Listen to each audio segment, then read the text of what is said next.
बच्चों आज हमारे पास जो है वो लेक्चर नंबर 6 है। इसके अंदर हम जो है वो रिफ्लेक्शन ऑफ साउंड को स्टडी करेंगे। इसके अंदर बच्चों हम इको को स्टडी करेंगे। पहले बच्चों हम देखते हैं रिफ्लेक्शन ऑफ साउंड की क्या डेफिनेशन है। When sound waves hit a surface and bounce back into the same medium, the phenomena is called reflection of sound. जब साउंड वेव बच्चों एक मीडियम से जाती हैं और दूसरे मीडियम की सरफेस से टकराकर वापस अपने मीडियम में आ जाती हैं तो इसको बच्चों हम रिफ्लेक्शन ऑफ साउंड कहते हैं। ये रिफ्लेक्शन का अमल जो है वो हमने वाटर वेव्स के अंदर भी जो है वो डिटेल में स्टडी किया था। उसके अंदर भी हमने देखा था किस तरह जो है वो वाटर वेव्स एक मीडियम से जाती हैं और दूसरे मीडियम की सरफेस से टकराकर पहले मीडियम में वापस आ जाती हैं।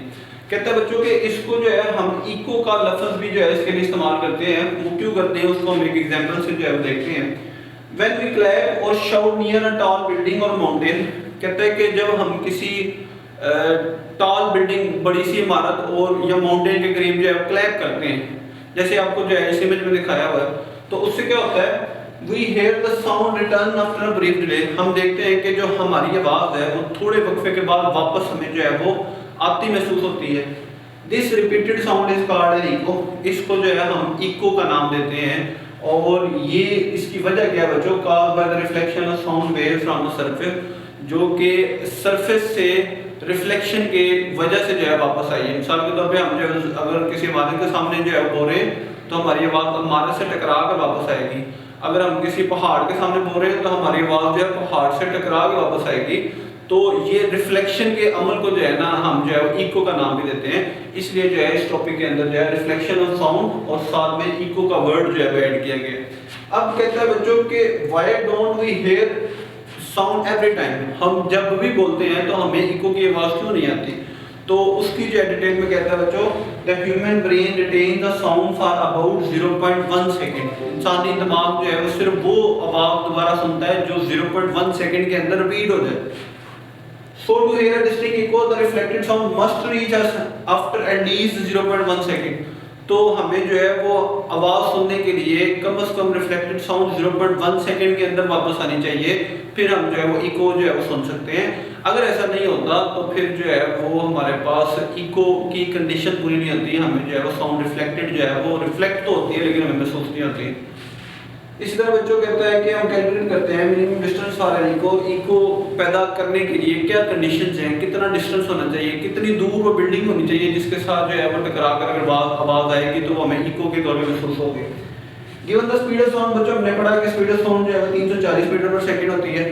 अभी जो है हमने कंडीशन पढ़ी कि इको के लिए हमारे पास टाइम जो है वो 0.1 सेकंड होता है। तो इससे जो है v s = vt के फार्मूले से जो है हम जो है वो डिस्टेंस कैलकुलेट कर सकते हैं। वेलोसिटी हमारे पास 340 है और टाइम हमारे पास 0.1 है, मल्टीप्लाई करेंगे तो 34 मीटर आएगा। इसका मतलब ये है बच्चों कि जहाँ पे हम खड़े हैं और जहाँ से रिफ्लेक्शन होनी है इन दो पॉइंट्स के दरमियान अगर टोटल 34 मीटर का डिस्टेंस पूरा होता है तो फिर जो है वो इको की कंडीशन पूरी होगी। अगर ऐसा नहीं है तो फिर जो है वो नहीं होगा। अब इसमें एक चीज़ जो है वो गौर करने वाली है कि ये 34 टोटल डिस्टेंस है, वो डिस्टेंस जो बोलने वाले से रिफ्लेक्टेड सरफेस तक जाएगा और फिर वापस आएगा।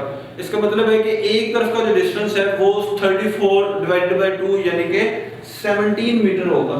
तो कहता है बच्चों के जो है ना distance for an echo to form is 34 metre, that is distance going to the wall and coming back to the listener. तो means the reflected surface must be at least 34.2 यानी 17 मीटर अवे। तो फिर जो है वो हमारी आवाज़ की इको या गूंज हमें जो है वो महसूस होगी। कहते हैं बच्चों कि echo can also repeat multiple time due to successive reflection. अगर हम किसी ऐसी जगह पे मौजूद हैं कि जहाँ पर एक से ज़्यादा रिफ्लेक्टिंग सरफेसेस हैं, जैसे किसी क्लासरूम में है और जिसमें एक से ज़्यादा दीवारें हैं, तो इको जो है वो मुख्तलिफ दीवारों के साथ टकराने से सक्सेसिव रिफ्लेक्शन भी कर सकती है, मतलब एक से ज़्यादा मल्टीपल रिफ्लेक्शन भी कर सकती है। इसके अलावा बच्चों आपकी बुक में जो है वो एक इंटरेस्टिंग इन्फॉर्मेशन लिखी हुई है, आपको शॉर्ट क्वेश्चन के तौर पर भी आ सकता है। How bats use echo to find food. Bats के बारे में ये बच्चों समझ जाता है कि उनकी आंखें नहीं होती और वो अपनी खुराक की तलाश जो है वो इको की मदद से करती हैं। इसको जो है हम इको लोकेशन भी कहते हैं।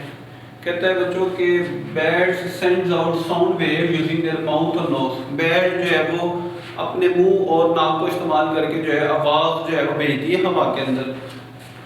When the sound hits an object, जब ये आवाज़ किसी ऑब्जेक्ट से टकराती है एंड इको कम्स बैक, तो उस टकराने के बाद बैट्स को जो है इको आती है, आवाज आती है जो सुन सकती है। Bats can identify an object by the sound of an echo. Bats इस बात का अंदाजा लगा सकती है कि जो आवाज आ रही है इको की वजह से या रिफ्लेक्शन की वजह से वो किस चीज से आ रही है। कहते हैं कि इसमें एक इंटरेस्टिंग फैक्टर ये है कि they can tell the size, shape and texture of a tiny insect. इंतहाई छोटे इंसेक्ट का साइज बता सकती है, उनका टेक्सचर बता सकती है कि वो इंसेक्ट किस किस्म का है। From its echo, this is called echolocation. इस समझ को जो है बच्चों हम इकोलोकेशन कहते हैं। तो आपको दो तरह से डेफिनेशन आ सकती है, एक व्हाट इज इकोलोकेशन और दूसरा जो है वो बैट्स अपनी खुराक जो है वो किस तरह सर्च करते हैं।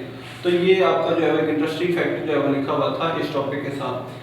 वापस टॉपिक में आते हैं बच्चों, एक्टिविटी है आपकी reflection of sound. Reflection of sound के लिए जो है वो हम किस तरह देखेंगे कि साउंड रिफ्लेक्ट हो रही है। साल के टॉपिक कहता है कि take two identical plastic tube और अप्रोप्रिएट लेंथ।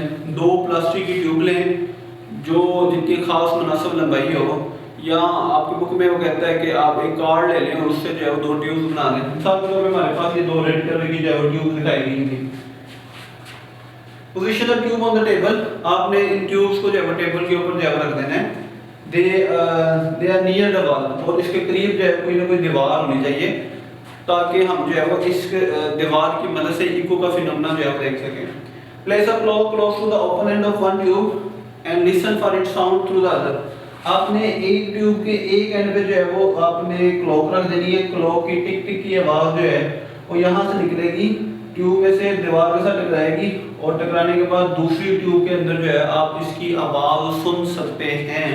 कैसे सुनेंगे बच्चों? Adjust the alignment of tube until the sound of clock is distinctly heard। आपने दोनों ट्यूब्स को जो है वो अलाइन करना है, इस तरह अलाइन करना है कि घड़ी की टिक टिक की आवाज जो है वो दूसरी ट्यूब के अंदर बिल्कुल साफ सुनाई दे। भाई angle of incidence and angle of reflection analyse the relationship. जब ये आवाज बिल्कुल सही जो है सुनाई देगी उस वक्त आपने जो है इसका एंगल ऑफ इंसिडेंस मालूम करना है और एंगल ऑफ रिफ्लेक्शन मालूम करना है दूसरी ट्यूब का, और फिर देखना है कि दोनों एंगल आपस में बराबर हैं या नहीं बराबर। तो आप देखिए बच्चों कि इसका एंगल ऑफ इंसिडेंस और एंगल ऑफ रिफ्लेक्शन जो है जहां पर आवाज बिल्कुल सही सुनाई दे रही है वहां पर दोनों एंगल जो है वो बराबर होंगे। कहता है gently raise the right tube slightly upward we will see sound stops coming. अब हम क्या करेंगे, इस ट्यूब को यहां से उठाएं और इसको थोड़ा सा ऊपर ले जाएं। जैसे ये ऊपर लेके जाएंगे तो इसका एंगल ऑफ रिफ्लेक्शन चेंज हो जाएगा, जिसकी वजह से जो है वो आवाज आहिस्ता पहले मध्यम होगी और फिर आहिस्ता आहिस्ता जो है बंद हो जाएगी।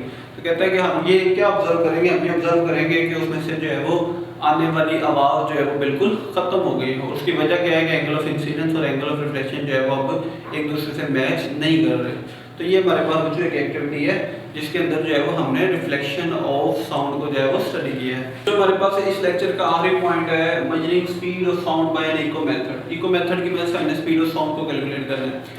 इसके लिए जो हमारे पास ऑपरेटर चाहिए उसमें हमें मेजरिंग टेप चाहिए, एक स्टॉपवॉच चाहिए और साथ में जो है वो एक फ्लैट वॉल जिसके साथ जो है वो रिफ्लेक्शन ऑफ साउंड होगी। इसमें बच्चों हमने क्या करना है, हमने जो है वो मेजरिंग टेप की मदद से पहले जो है वो ऑब्जेक्ट के लिए 50 मीटर का फासला जो है वो मेजर करना है। जहाँ पे 50 मीटर का फासला आ जाएगा वहाँ पे ऑब्जेक्ट को जो है वो खड़ा करना है और उसके बाद जो है वो ऑब्जेक्ट वहाँ पे जाके क्लैप करेगा। जैसे वो क्लैप करेगा तो क्लैपिंग करने से जो है उसकी आवाज़ दीवार के साथ टकराएगी और टकरा के उसकी जो गूंज है या इको है उसको वापस सुनाई देगी। अब इस आवाज़ के जाने और वापस आने का हम टाइम इंटरवल जो है वो नोट करेंगे। इसके बाद वो कहता है बच्चों कि आपने ये अमल जो है वो रिथमेटिकली स्टार्ट कर देना कि 10 दफ़ा क्लैपिंग करनी है। Begin clapping rhythmically and start a stopwatch with the first clap. जैसे ही आप जो है पहली क्लैप करेंगे आपने स्टॉपवॉच को जो है वो शुरू कर देना है और जैसे ही जो है वो आखिरी क्लैप की इको आपको सुनाई देगी आपने स्टॉपवॉच को जो है बंद कर देना है। इस तरीके से आपके पास 10 क्लैपिंग और उसकी इको का टोटल टाइम आ जाएगा। उस टोटल टाइम को बच्चों आपने 10 पे डिवाइड करना है और इस तरीके से आपके पास एक क्लैप का जो है वो टाइम आ जाएगा।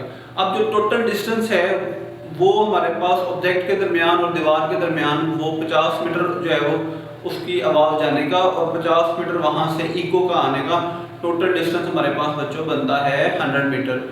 और हमारे पास जो है वो एवरेज टाइम जो है वो एक क्लैपिंग का जो है वो हम कैलकुलेट कर लेंगे। स्टॉपवॉच को उसको 10 पे डिवाइड करेंगे, इस तरीके से टाइम आ जाएगा और फिर हम जो है फार्मूला इस्तेमाल करेंगे S equal to V T. यहाँ पे टोटल डिस्टेंस हमारे पास मौजूद है, दैट इज 100 मीटर। हमारे पास टाइम मौजूद है जो हमने जो है वो स्टॉप वॉच से कैलकुलेट कर लिया है, और इस फार्मूले को इस्तेमाल करते हुए जो है हम स्पीड और साउंड को जो है कैलकुलेट करेंगे, जो तकरीबन हमारे पास बच्चों 333 के करीब जो है वो आएगी। अभी बुक में इसके बारे में कैलकुलेशन नहीं की, लेकिन चूँकि अभी हमने जो पिछला जो है वो टॉपिक पढ़ा है उसमें हमने देखा है कि जो इको है, इको साउंडिंग के लिए हमारे पास मिनिमम डिस्टेंस 34 होता है आवाज़ के जाने का और आवाज़ के आने का। क्योंकि ये डिस्टेंस हमारे पास 100 मीटर है, अगर इको साउंडिंग के 34 मीटर के लिए हमें 0.1 सेकंड लगते हैं, तो हमारे पास इस 100 मीटर के लिए तकरीबन जो है वो 3 टाइम यानी कि 0.3 सेकंड लगेंगे। तो अगर हम टाइम को जो है बच्चों 0.3 लिखेंगे और हमारे पास जो है वो फासला 100 मीटर है, तो यहाँ से अगर आप स्पीड कैलकुलेट करेंगे तो वो तकरीबन 333 मीटर पर सेकंड आएगी, जो कि स्पीड और साउंड के जो है वो तकरीबन बराबर है। तो यहाँ पे बच्चों हमारे पास जो है वो रिफ्लेक्शन ऑफ साउंड का टॉपिक जो है वो ख़त्म होता है।